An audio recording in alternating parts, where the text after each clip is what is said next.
My name is Rachel Morrison, and what happened last month taught me that sometimes the most powerful response to family pressure isn't anger. It's a perfectly executed legal transaction. You know that feeling when your parents call you unreasonable for keeping something that's rightfully yours? When they demand you sacrifice everything for the favored child who already has it all? That's exactly what mine did when they discovered I'd inherited my grandmother's $750,000 house. They didn't just ask me to share. They brought a realtor to force the sale, threatening to cut me off if I didn't comply. But what they didn't know was that I'd already sold it 3 days earlier to someone they'd never expect. When they saw who was standing in that house, my mother actually gasped. Before I tell you how my sister's own CEO became my secret weapon, please take a moment to like and subscribe, but only if stories about standing up to family pressure resonate with you. I'd love to know where you're watching from and what time it is there. Are you a night owl like me or catching this with your morning coffee? Now, let me take you back to where this all started. Growing up as the older daughter should have meant something, right? In most families, maybe. But in the Morrison household, I learned early that birth order meant nothing compared to who could charm their way into our parents' hearts. And that person was always Jennifer. While I was taking the bus to public school at 7 in the morning, my parents drove Jennifer to Ridgewood Academy, the private school that cost more than most people's annual salary. Rachel's independent, Mom would say. She doesn't need what Jennifer needs. Translation: Rachel doesn't deserve what Jennifer deserves. I remember sitting at the kitchen table showing Dad my straight A report card. He glanced at it for maybe 2 seconds before asking, "Did you see Jennifer's art project? She got selected for the district showcase?" My perfect grades were expected. Jennifer's every achievement was a miracle worthy of celebration. Ballet lessons, piano tutors, summer camps in Europe. Jennifer got them all. When I asked to join the school debate team, which required a $200 fee, Dad said we needed to prioritize spending. That same week, they bought Jennifer a $3,000 laptop for her creative pursuits. But there was one person who saw through it all: Grandma Margaret. While my parents fawned over Jennifer's rehearsals and recitals, Grandma would quietly slip into my room. "How's my brilliant girl?" she'd ask, genuinely interested in my robotics club projects and my part-time job at the library. "Why do they love her more, Grandma?" I asked one night when I was 16 after my parents missed my National Honor Society induction to attend Jennifer's dance recital. She pulled me close, her rose perfume wrapping around me like armor. "They don't love her more, sweetheart. They love themselves more. And Jennifer reflects what they wish they were. You, my dear Rachel, reflect who they actually are. Hardworking, practical, unadorned, and that troubles them." I built my life on those words. While Jennifer floated through college on our parents' dime, I worked 3 jobs to pay my way through state school. While she found herself through 6 changed majors, I graduated with honors in accounting. Boring, maybe. Practical? Absolutely. The day I got my CPA license, Grandma was the only one who came to celebrate. My parents were in Maui celebrating Jennifer's engagement to a man she'd known for 3 months. The engagement that would end 4 months later. Naturally, you'd think after years of being overlooked, I'd get used to it. But some moments cut deeper than others, leaving scars that remind you exactly where you stand in your family's hierarchy. My 25th birthday fell on a Saturday. I'd mentioned it casually a few times. Nothing pushy, just hoping for maybe a dinner together. That morning, I woke up to silence. No calls, no texts, nothing. Around noon, I saw Mom's Facebook post, "Shopping day with my baby girl." So blessed. The photo showed her and Jennifer at Nordstrom, bags in hand, champagne glasses raised. It wasn't even Jennifer's birthday month. When I graduated with highest honors, my parents sent a text. "Congrats." When Jennifer finally graduated, 2 years late, barely scraping by, they threw a party for 50 people and hired a photographer. The invitation called it a celebration of our shining stars journey. But Grandma Margaret never forgot. Every achievement, every milestone, every small victory, she celebrated them all. She'd show up at my apartment with homemade lasagna when I passed my CPA exam. She framed my first business card. She even kept a folder of my college papers, telling everyone at her book club about her brilliant granddaughter, the accountant. "You're building something real, Rachel," she told me during one of our Sunday lunches. "Your parents might not see it, but I do. And someday when I'm gone, you'll have more than just my love to remember me by." I thought she meant photos or maybe her jewelry. I never imagined she meant the house. The house on Oak Street where I'd spent every summer, every holiday. My parents were too busy taking Jennifer to competitions. The house where I learned to bake, to garden, to believe I was worth something. 3 bedrooms, 2 baths, a garden that bloomed year-round, and memories in every corner. When Grandma passed last year, I thought I'd lost my only real family. Then Attorney Williams called with the will reading appointment, and everything changed. But even then, sitting in that office, hearing my name called as the sole beneficiary of the house, I knew this wasn't the end of the story. Because in my family, what's mine has always been subject to committee approval, and the committee had always ruled in favor of Jennifer. The real question was, would I let them do it again? The house wasn't just a building. It was $750,000 of prime real estate in one of San Jose's most desirable neighborhoods, 3 blocks from the tech corridor, walking distance to the light rail station, with a market value that had tripled in the last decade. But for me, it was the kitchen where Grandma taught me to make her famous apple pie, the back porch where we'd sit reading together in comfortable silence, the garden where she showed me that patience and care could make beautiful things grow. Every room held a memory of being seen, being valued, being loved without conditions. I'd been living in a cramped studio apartment in Sunnyvale, 40 minutes from work on a good day, an hour and a half when traffic decided to remind you why everyone dislikes the Bay Area commute. The inheritance meant I could finally have stability, a real home, a place where I didn't have to worry about rent increases or roommates who forgot to pay utilities. More importantly, it was 2 miles from the tech company where I just landed a senior accountant position. The same company, ironically, where Jennifer had just been promoted to marketing manager. She'd been bragging about it for weeks, how she was the youngest manager in the department, how the CEO himself had approved her promotion. The house would cut my commute from 40 minutes to 5. It would save me $2,000 a month in rent. It would give me the space to finally have a home office, maybe even take on consulting clients. This wasn't just an inheritance. It was my future. But within days of the will being read, the calls started. "Rachel, honey, we need to talk about Grandma's house." Mom's voice was sweeter than it had been in years. "It's a big responsibility, sweetheart. Maybe too big for one person." Dad's concern was touching, really. If only he'd shown it sometime in the last 32 years. Then came Jennifer's tears. "I'm not saying you should give it to me, but maybe we could share, or you could sell and we could split it. I mean, you already have a place to live. A studio apartment with mold and a landlord who considered hot water optional." But sure, I already had a place. The pressure was building, and I knew from experience it would only get worse. In the Morrison family, no was just the opening negotiation. The text messages started at 6 a.m. and didn't stop until midnight. Every day for 2 weeks straight. Family means sharing, Rachel. Don't be unreasonable. Your sister is starting a new life. She needs this more than you.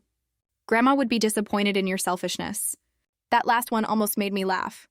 Grandma, who explicitly left the house to me and only me, would be disappointed.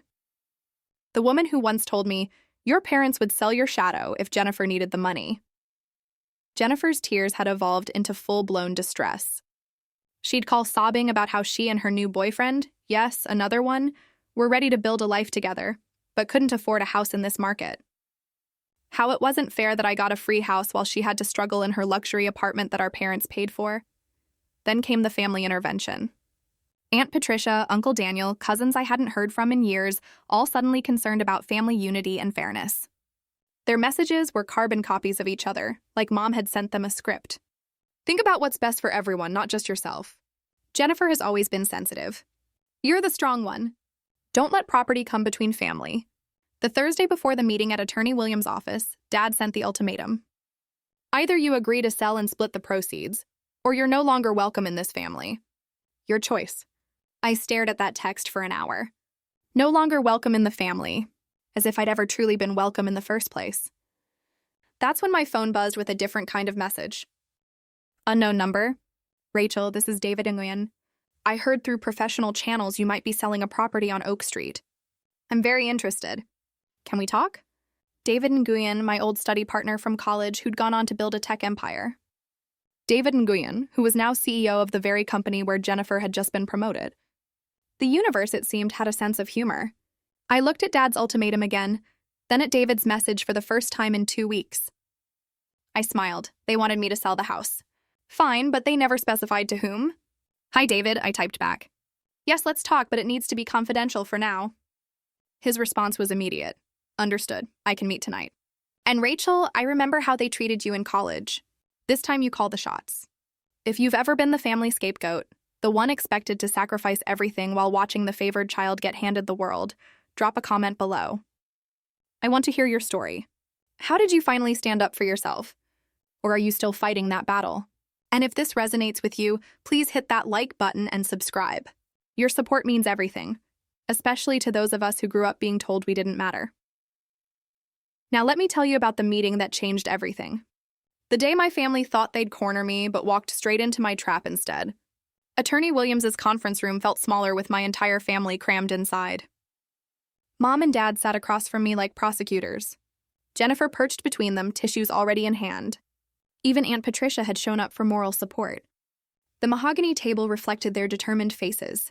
They'd come prepared for conflict. Before we begin, Dad announced, not waiting for Attorney Williams to speak, we've brought our own real estate agent. He gestured to a woman in an aggressive red blazer. Mrs. Thompson has buyers ready, cash offers. That's premature, Attorney Williams said calmly, adjusting her glasses. Not at all, Mom interjected. We're here to settle this as a family. The will was already settled, I said quietly. Wills can be contested, Dad shot back. Undue influence, mental capacity. We've consulted lawyers. Jennifer started crying. I can't believe you're making us do this, Rachel. After everything our parents have done for you, everything. I wanted to laugh or maybe cry. Instead, I kept my face neutral, the way Grandma taught me during our chess games. Never let them see your next move, she'd said. Rachel's being unreasonable, Mom announced to the room. One daughter hoarding property while the other struggles. I just want fairness, Jennifer whimpered. Is that too much to ask? Mrs. Thompson, the realtor, slid papers across the table. If we list today, I can have it sold within a week. The market is hot. Rachel hasn't agreed to sell, Attorney Williams reminded them. She will. Dad's voice carried that tone I knew too well. The one that preceded every ultimatum of my childhood. Because if she doesn't, she's out of this family. No holidays, no birthdays, no contact with future grandchildren, nothing. The room went silent. Even Aunt Patricia looked uncomfortable. Mom reached over and squeezed Jennifer's hand. Your sister needs this, Rachel. Her new position requires her to entertain clients. She needs a proper house, not that apartment. The apartment you pay for? I asked. That's temporary, Mom snapped. And it's none of your business. Attorney Williams cleared her throat. Perhaps we should get Rachel to sign, Dad interrupted. Today now. I looked at each of their faces, so confident, so sure they'd won. My phone vibrated in my pocket. A text from David, contract signed. Ready when you are. Actually, I said, standing up. There's something you should know. Sit down, Rachel, Dad's command voice, the one that used to make me freeze as a child. I remained standing. I need to tell you something. The only thing you need to tell us is yes, Mom said. Yes, you'll sell. Yes, you'll share with your sister. Yes, you'll stop being difficult, Jennifer dabbed her eyes. I've already told Tyler we might be house shopping soon. You're embarrassing me, Rachel, Tyler, this month's soulmate. I wondered if he knew about Michael from last month, or if that had been conveniently forgotten, like all of Jennifer's inconvenient truths. Your sister has worked so hard for her promotion, Aunt Patricia added. She deserves a house that reflects her new status. Unlike you, Dad said, his voice dripping contempt. An accountant living in a studio. What do you need with a 3-bedroom house? She probably wants to rent it out, Jennifer suggested. Make money off Grandma's death. It's distasteful. The irony of Jennifer calling anyone else money-hungry while demanding my inheritance almost broke my composure. Almost. Mrs. Thompson pushed the papers closer. The offer is generous, more than fair market value. You'd each walk away with enough for a down payment. Each. I looked at the realtor. The house is mine. Don't be technical, Mom scolded. Family shares, like you shared college tuition? I asked. Like you shared birthday celebrations? Like you shared attendance at graduations? Here we go, Dad rolled his eyes. Poor Rachel and her grudges. You got Grandma's attention, Jennifer accused. Every Sunday, every holiday, you monopolized her. The least you can do is share what she left behind. Attorney Williams shifted uncomfortably. The will is clear. Wills can be broken, Dad stated. I've already spoken to lawyers. Undue influence is real. An old woman isolated by one granddaughter from the rest of the family. That's not true, I said quietly. Is it? Mom challenged. You were always at her house, always filling her head with stories about how unfair we were, turning her against Jennifer. My phone buzzed again. David en route. ETO 15 minutes. I looked at my family. These people who shared my DNA but had never shared my struggles. Who demanded everything while offering nothing. Who saw my inheritance not as Grandma's final gift, but as their entitlement. You want the house, I asked? Fine, let's go see it. The room erupted in suspicious murmurs. Dad's eyes narrowed. What are you planning? No games, I said, checking my phone. But if we're doing this, let's do it at the house. You should see what you're so determined to take. It's not taking if it's family, Mom corrected, already gathering her purse. Attorney Williams stood. I should mention that any decisions about the property need to be made appropriately. Dad cut her off. We're done waiting. The convoy to Oak Street felt like a funeral procession. I drove alone while my parents, Jennifer, and Mrs. Thompson rode together, probably strategizing their final attack. Attorney Williams followed in her Lexus, looking increasingly uncomfortable with the situation. My phone rang through the car speakers. David, you sure about this? He asked. They want to see the house? I replied. They're about to get their wish. The papers are all filed, recorded with the county yesterday. It's done, Rachel. I know. I glanced in my rearview mirror at my family's car. How's the Tesla running? Parked in the driveway as we speak. See you in 10. Jennifer had been texting me nonstop. Just do the right thing. Don't embarrass yourself. Mom's blood pressure is up because of you. That last one was rich. Mom's blood pressure was probably up from the excitement of taking another thing from me to give to Jennifer. As we turned onto Oak Street, I saw it. The familiar Victorian with its wraparound porch and garden that Grandma had loved so much. The garden I'd helped her plant. The porch where she taught me that family isn't about blood. It's about choice. And there, gleaming in the driveway like a beacon of karma, was a familiar white Tesla Model S. Jennifer's gasp was audible even from my car. That's... I pulled up to the curb and got out, watching their faces as recognition dawned. Jennifer had gone pale. Mom was squinting in confusion. Dad was already red-faced, though he didn't understand why yet. Whose car is that? Mom demanded. Jennifer's voice came out as a whisper. That's my CEO's car. David Nguyen's car? Your CEO? Dad turned to her. What would he be doing here? I walked toward the front door, keys in hand. That no longer worked. Why don't we find out? The door opened before I could knock.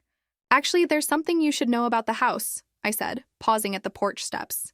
We know everything we need to know, Dad said, pushing past me. It's a family asset being hoarded by...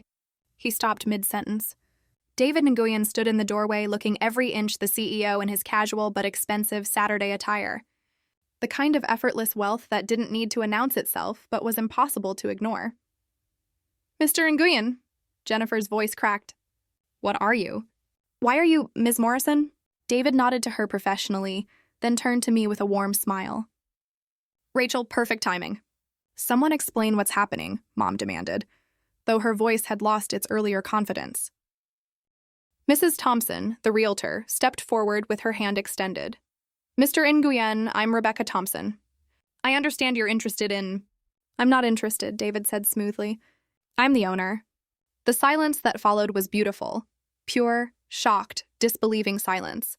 Dad found his voice first. That's impossible. This house belongs to Rachel. Belonged, Attorney Williams corrected, finally speaking up.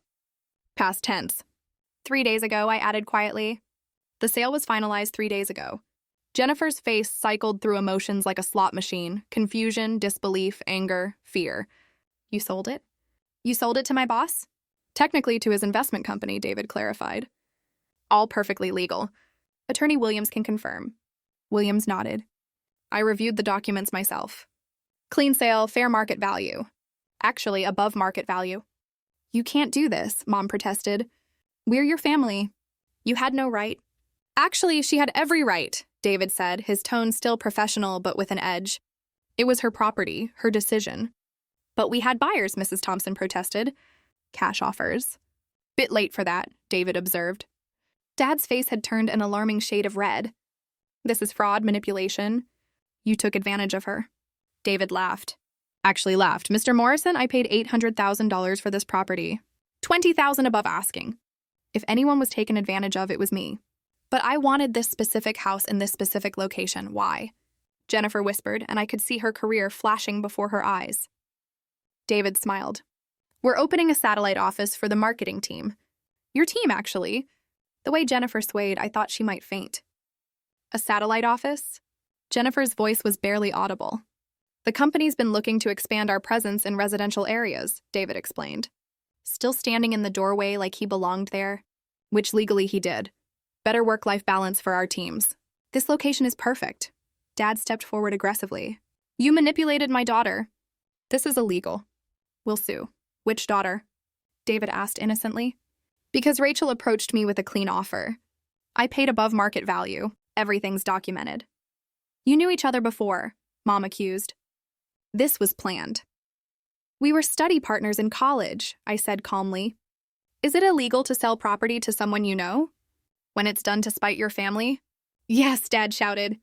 Attorney Williams cleared her throat. Actually, no. That's not illegal at all. 30 people had gathered on the sidewalk now. Neighbors Grandma had known for decades, watching the Morrison family drama unfold like a live soap opera. Mrs. Lee from next door had her phone out. Mr. Anderson was openly grinning. Rachel, please, Jennifer begged, tears streaming. This is my career, my future. Your career is fine, David assured her, as long as you maintain professional standards. The implication was subtle but clear. Jennifer caught it. Her tears stopped instantly. You vindictive little... Mom started toward me, but Attorney Williams stepped between us. I'd be very careful, Mrs. Morrison. Assault charges won't help your situation. What situation? Dad demanded. We'll contest this sale. Undue influence, fraud, something. On what grounds? Williams asked. That Rachel sold her legal property to a willing buyer. She did it to hurt Jennifer, Mom cried.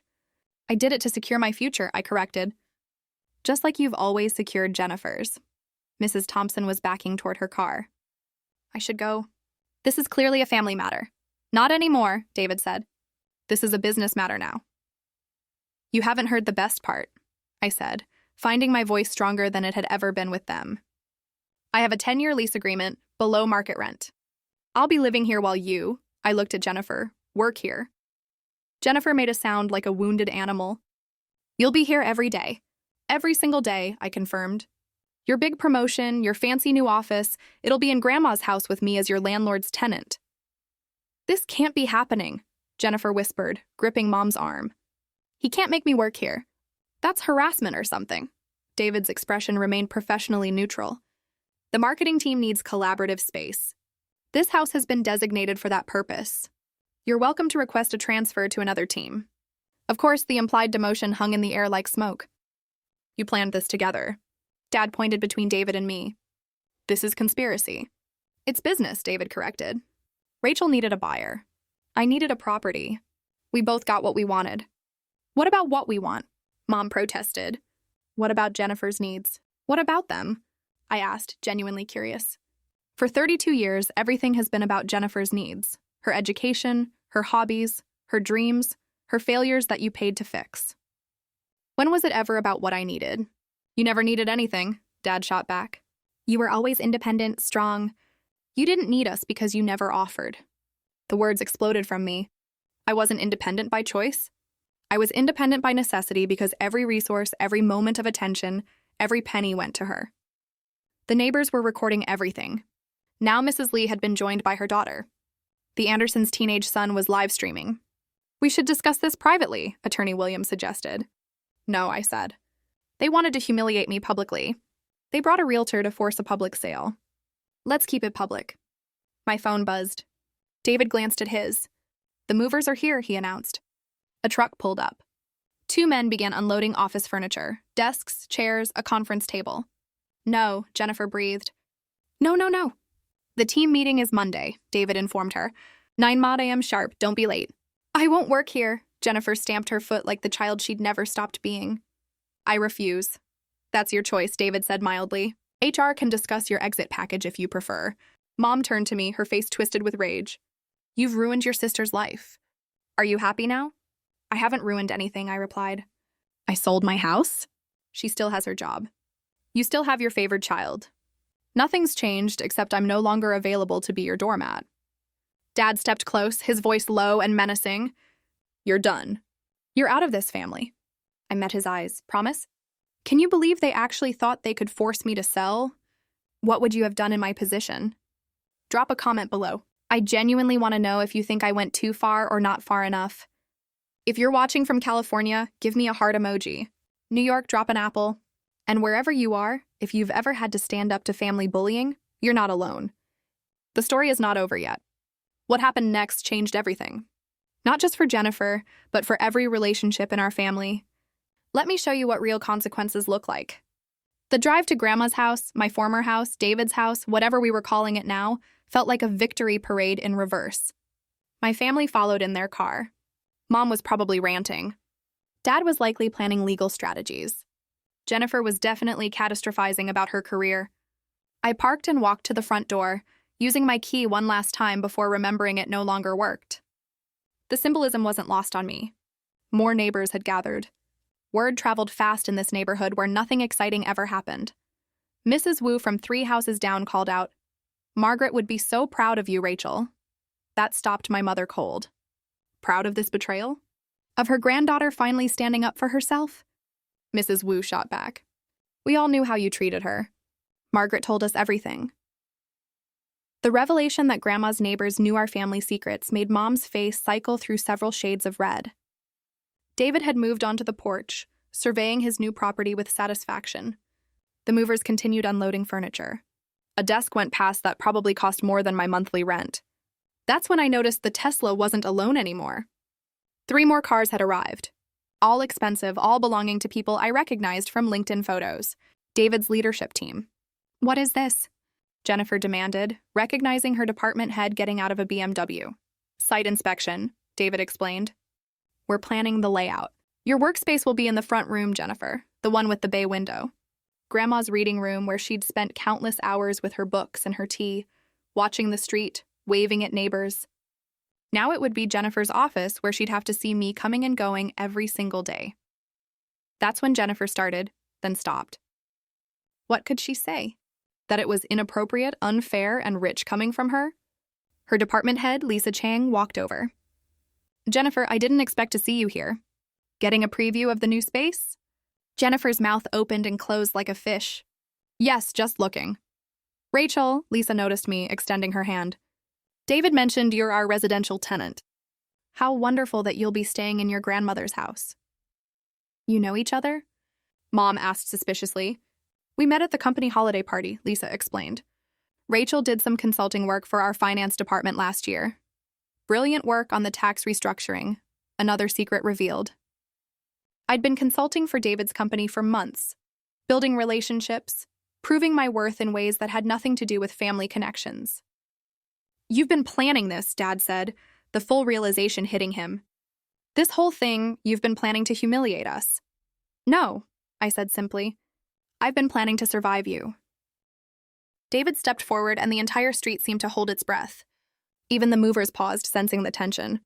Mr. and Mrs. Morrison, he began, his CEO voice carrying across the yard. Let me be crystal clear about what's happened here. 3 days ago, Rachel Morrison sold me this property for $800,000. The sale is complete, filed with the county, and irreversible. You took advantage, Dad started. I took advantage of a fair market opportunity. David cut him off. Rachel needed a buyer who would respect her attachment to this property. I needed a location for our satellite office. We both won. And Jennifer? Mom's voice cracked. What about our daughter? Which one? David asked pointedly. Because from what I've observed, you only seem concerned about one of them. Jennifer stepped forward, mascara running. Mr. Nguyen, please. This is my family, my sister. Can't we work something out? We have, he said. You'll report here Monday for team meetings. Rachel will be residing upstairs per our lease agreement. You'll maintain professional boundaries. Any harassment of our tenant will result in immediate termination. Harassment?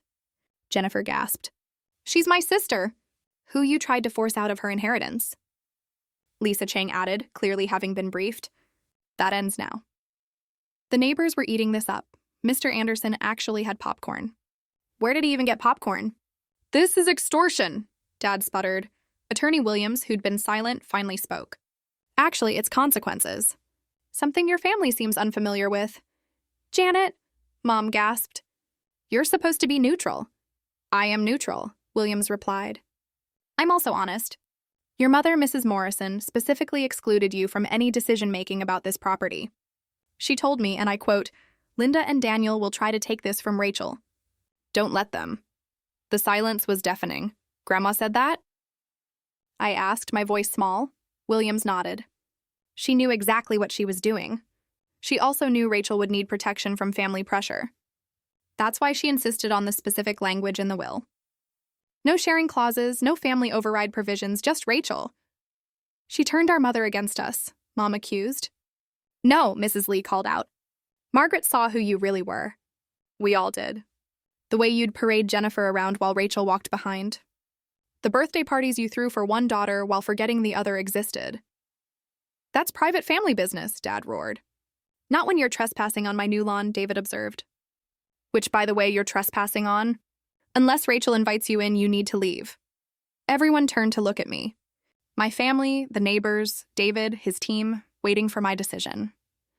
The sale is legal, Attorney Williams continued, pulling documents from her briefcase.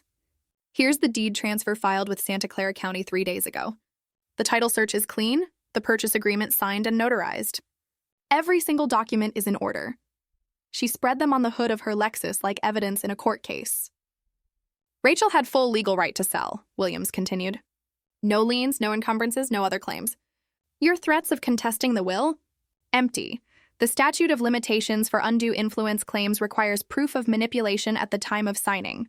Margaret was evaluated by 2 separate physicians before finalizing her will. Both confirmed she was of sound mind. You knew about this? Dad accused Williams. I knew Rachel was considering a sale.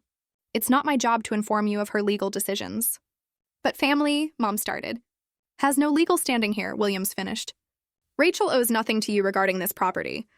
She never did. David pulled out his phone. I have the wire transfer records here. $800,000 cleared 3 days ago. Would you like to see them? This is disgraceful, Mom spat. Using money to destroy family bonds. The only thing destroyed here is your assumption that you could control Rachel forever, David replied. I watched Jennifer process everything. Her boss owned her new office. Her office was in the house she tried to take from me. She'd have to see me every day knowing I could have made her homeless with my inheritance, but instead chose to protect myself. There's more, I said quietly, finding my voice. The lease agreement includes a clause. I have the right of first refusal if David ever sells at the original purchase price. What? Dad's head snapped toward me. It means, Attorney Williams explained, that Rachel can buy the house back for exactly what David paid whenever he decides to sell. She's not just a tenant. She's a future owner with protected rights. That's when Mom struggled for words. That's planning. Long-term planning. Something you never taught me, I said. But Grandma did. She said the best revenge isn't emotional. It's contractual. David smiled. Your grandmother sounds like she was a wise woman. She was, I said, looking directly at my parents. She saw what you never did, that I wasn't weak because I was quiet. I was watching, learning, waiting, for what? Jennifer asked. For the moment you tried to take the one thing that was truly mine. And look, I gestured to the papers, the house, the witnesses. Here we are, so let me understand this, Jennifer said slowly, her marketing brain finally catching up. I have to work in this house. My office will be in Grandma's reading room, and you'll be living upstairs. Correct, David confirmed. And if I refuse? That's your choice. But refusing a reasonable work assignment would be considered insubordination. This isn't reasonable, she protested. This is punishment. This is business, Lisa Chang interjected. The location was chosen for its proximity to client bases and the residential feel we want for creative sessions. Your personal connection to the property is irrelevant. Irrelevant? Mom protested. My daughter has to work in a house she should have inherited. Should have, I asked. Based on what? Being born second, being prettier? Being more loved? Based on need? Dad shouted. She needs it more. No, I said firmly. She wants it more. There's a difference. I need stable housing. She wants a status symbol. I need freedom from your manipulation. She wants another toy you'll buy her. How dare you? Mom started toward me again. David stepped between us. Mrs. Morrison, you're trespassing on private property. Leave now or I'll call the police. You wouldn't dare, Dad challenged. David already had his phone out. San Jose Police, yes. I need assistance with trespassers at 427 Oak Street. We're leaving. Mom grabbed Dad's arm. But this isn't over. Actually, it is, I said. The house is sold. The contracts are signed. Jennifer starts her new office arrangement Monday, and I'll be living my life in my home on my terms. Your home? Jennifer laughed bitterly. You're a tenant with a 10-year lease at below market rent and the right to buy it back, I reminded her, which is more claim than you'll ever have. The police cruiser rounded the corner, lights off but visible. My parents backed toward their car. You've chosen strangers over family, Mom said, her final shot. No, I corrected. I've chosen myself over people who never chose me. This is all your fault, Jennifer hissed at me. When Mr. Nguyen gets tired of his little game, when you're alone with no family, remember you did this? I'll remember. I promised. Every morning when I wake up in my grandmother's house, every evening when I tend her garden, every time I don't have to beg for scraps of respect from people who should have loved me equally. They left then, Mom crying dramatically, Dad red-faced and muttering about lawyers, Jennifer silent and shell-shocked. The aftermath was swift and intense. Within an hour, Mom had posted on Facebook, heartbroken. When money matters more than mothers' love, some daughters are just born cruel. Aunt Patricia called me 15 minutes later. Rachel, what really happened? Your mom is saying you sold the house to spite them. I sold my house to someone who offered above market value, I said simply. The fact that he happens to be Jennifer's CEO is just coincidence. Patricia laughed. Actually laughed. Coincidence? I don't think so. Good for you, kid. Your grandma would be cackling. The family group chat exploded. Cousins picking sides, uncles threatening legal action they couldn't afford, aunts clutching pearls they didn't own. But the best part was the neighbors' group chat that Mrs. Lee added me to. Finally, someone stood up to those horrible people. Margaret always said Rachel was the smart one. Did you see Daniel's face? Priceless. Linda's been telling everyone for years how successful Jennifer is, but she won't mention her new office location. Monday morning arrived like Christmas. I woke up in my grandmother's bed, in my grandmother's house, and made coffee in my grandmother's kitchen. At 8:45 a.m., cars started arriving. Jennifer's car pulled up at 8:58. She sat in it for 5 full minutes, probably giving herself a pep talk. When she finally got out, she looked up at my window. I waved. The look on her face was worth every family dinner I'd ever suffer through. Lisa Chang ran the meeting in what used to be Grandma's reading room. I could hear bits of it through the old vents. Something about innovative workspace solutions and residential integration. Corporate speak for your sister owns you now. At lunch, Jennifer knocked on my door. Can we talk? I let her in. She looked around the apartment I'd created upstairs. My books, my plants, my life. This isn't fair, she said quietly. What isn't? You living here? Me working here? It's psychological torture. It's consequences, I corrected. You tried to take my inheritance. Now you work in it. I'm your sister. Yes, I agreed.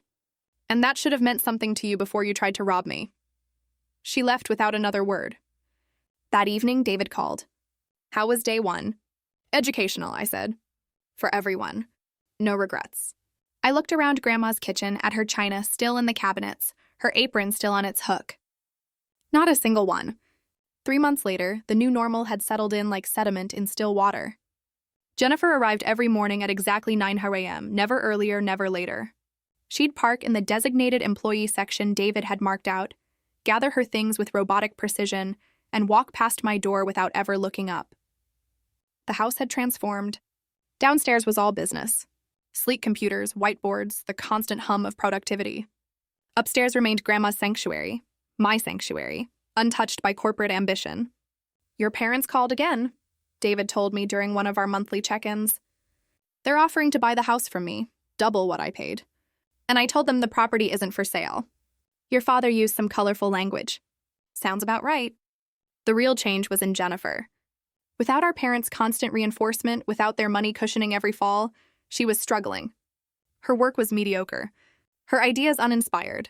Lisa Chang had put her on a performance improvement plan. She's never had to actually work before, Lisa confided during a chance meeting in the garden. Your parents' connections got her the job, but connections don't write marketing strategies. The family had fractured completely. Thanksgiving passed without a word. Christmas, too. Mom sent one text. You're missing Jennifer's engagement party. Tyler apparently had proposed. Or maybe it was Travis. I'd stopped keeping track. But here's what I gained. Peace. Mornings with coffee in Grandma's garden. Evenings with books in her reading chair. After business hours, of course, weekends tending the roses she'd planted, the ones that bloomed despite neglect, despite harsh weather, despite everything. You know what Grandma told me once? I said to David during a property walkthrough. She said the Morrison family was like a garden where only one type of flower was allowed to bloom. Everything else got cut down or pulled out. And now I'm growing wild. The financial security helped too. Between my accounting job, consulting work, and the money I saved on rent, I'd accumulated more savings in 3 months than in the previous 3 years. Meanwhile, Jennifer was learning what life looked like without parental subsidies. Her luxury apartment was gone. The designer clothes, the expensive car, all downsized. It's not fair, she'd complained to a coworker, not knowing I could hear through the vents. She got everything. Didn't she inherit it? The coworker asked. That's not the point. But it was exactly the point. I'd inherited what was mine. And for the first time in my life, I'd kept it. 6 months after the sale, I found myself in Grandma's garden at sunset, planting the last of the spring bulbs. The corporate buzz downstairs had ended hours ago. The house was mine again, filled with the kind of quiet Grandma used to say was good for the soul. My phone rang. Rachel, your sister lost her job today, she said without preamble. I'm sorry to hear that, I said, and meant it. Despite everything, I took no pleasure in Jennifer's failures. This is your fault.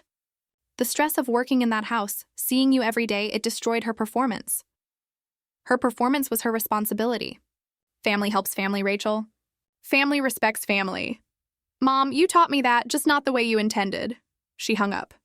David called an hour later. Jennifer's termination was performance-based. Nothing to do with the property situation. I wanted you to hear that from me. I know, I said. I've heard her work calls through the vents. She was coasting on charm in a job that required substance. You could have helped her, he suggested gently. I could have, I agreed. But she never asked. She demanded, manipulated, cried, and threatened. But she never once just asked. That night, I found a box in Grandma's closet I'd missed before. Inside were letters, dozens of them, all addressed to me but never sent. I opened one at random. My dearest Rachel, I watch them dim your light and it breaks my heart. But I see the fire in you they're trying to extinguish. It's not gone, just hidden. One day you'll have the chance to let it burn bright. When that day comes, don't hesitate. Don't feel guilty. Take what's yours and build the life you deserve. All my love, Grandma. The date was 3 years ago. She'd been planning this even then. The house was quiet now without the daily office chaos. David had moved the marketing team to a proper commercial space after Jennifer's departure. He'd only needed the house for 6 months to make his point, but my lease remained ironclad. 10 years of security at a rate that would let me save, invest, build. You won, Jennifer had texted me that morning. Happy? I'm free, I'd responded. There's a difference. The garden bloomed around me as spring arrived in full force. Every plant Grandma had loved, every flower she'd tended, came back stronger than ever. The neighbors stopped by regularly now, sharing stories of Grandma I'd never heard, treating me like I belonged here. Because I did. Your parents are selling their house, Mrs. Lee mentioned over tea. Moving to Arizona said something about starting fresh where no one knows their business, running away. It's what they did best when reality didn't match their narrative. But I wasn't running anymore. I was planted here in Grandma's house, in her garden, in the life she'd made possible for me. Not out of spite or revenge, but out of love, self-love. The kind Grandma had tried to teach me, the kind my parents had tried to beat out of me, the kind that bloomed anyway. Family isn't who you're born to, Grandma had written in another letter. It's who stands by you when standing by you costs them something. By that definition, I'd lost nothing and gained everything. Thank you for listening to my story. I know it was long, but family drama always is, isn't it? If you've ever had to choose between keeping the peace and keeping your self-respect, I'd love to hear about it in the comments. What boundaries did you have to set? What did it cost you? What did you gain? And if you think I did the right thing, hit that like button. If you think I went too far, tell me why.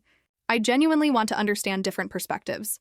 Subscribe if you want more stories about standing up to family manipulation with strategy, not screaming. Until next time, remember the best revenge is a legally binding contract.